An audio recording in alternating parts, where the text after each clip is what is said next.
Hi friends, welcome to Salem Padma சமையல்.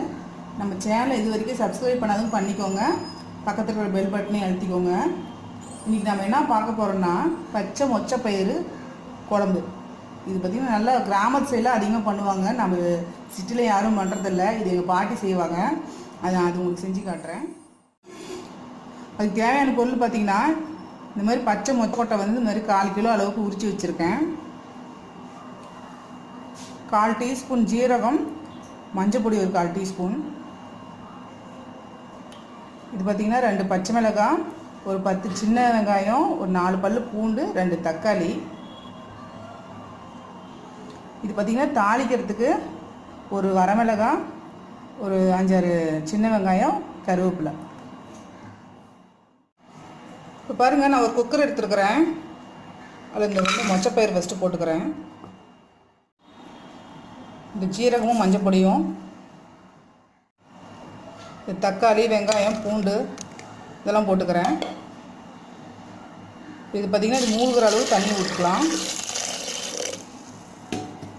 இப்போ இது வந்து 4 விசில் வைக்கணுங்க. குக்கரில் வச்சு எடுத்துக்கலாம். இப்போ பாருங்கள், நம்ம மொச்சப்பயிறு நல்லா வெந்துருச்சு. இப்போ நான் தண்ணி எடுத்துகிட்டு இந்த மாதிரி மண் சட்டியில் போட்டிருக்கேன். ஏன்னா கடையிறது கொஞ்சம் நல்லா ஈஸியாக இருக்குன்னு. இப்போ நான் உப்பு போட்டுக்கிறேன். உப்பு போட்டுட்டு நல்லா மத்து வச்சு நல்லா நெய்ஸாக நெகுன்னு கடைஞ்சிக்கணும். உங்களுக்கு கடைய முடியலன்னா நீங்கள் மிக்சியில் கூட அப்படியே விப்பில் பட்டரில் போட்டுக்கலாம்.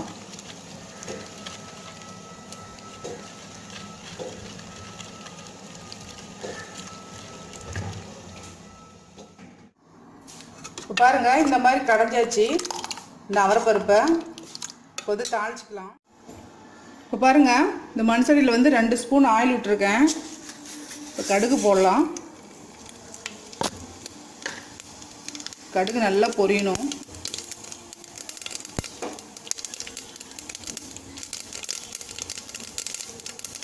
இப்போ சீரகம் போடுறேன். இப்போ வெங்காயம் சொன்ன இல்லைங்களா, 5-6 வெங்காயம் தட்டி போட்டுருக்கேன். கருவேப்பிலை 1, காஞ்ச மிளகாய், பெருங்காயம் கொஞ்சம் போடுறேன்.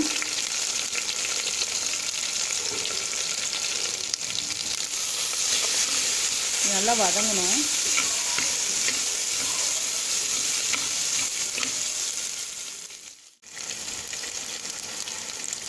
பாருங்கள், வெங்காயம் நல்லா வதங்கிருச்சு. இந்த கடைஞ்ச பருப்பு எடுத்து ஊற்றிக்கலாம். அதில்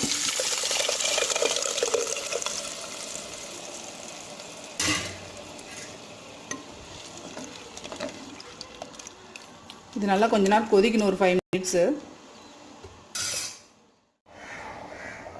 இப்போ பாருங்கள், குழம்பு நல்லா கொதிச்சிருச்சு. இப்போ மல்லித்தலை போட்டுடலாம்.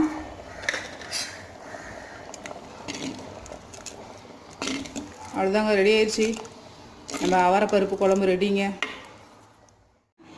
இப்போ பாருங்கள், நம்ம செஞ்ச அவரைப்பருப்பு குழம்பு ரெடி ஆயிடுச்சுங்க. இது பார்த்திங்கன்னா சாதத்தில் கொஞ்சம் போட்டுட்டு நெய் 1 ஸ்பூன் ஊற்றி பேசி சாப்பிட்டு பாருங்கள், அவ்வளோ டேஸ்ட்டாக இருக்கும்.